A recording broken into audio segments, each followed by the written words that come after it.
তো ভাই আপনার কিরকম লাগলো উঠে? উঠে কি বলবো ভাই, মনে লিফট উঠছে উপরে। তাই নাকি? হ্যাঁ, এত সুন্দর লাগছে, তোমাকে কি বলবো।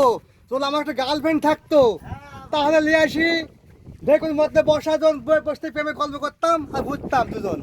তাই? অবশ্যই। তাহলে আপনার ভালো লাগছে? ভালো লাগে তো লাইক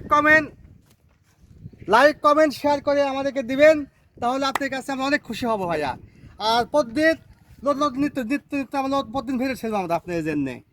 ধন্যবাদ বন্ধু, ভালো থাকবেন, খুদা হাফেজ।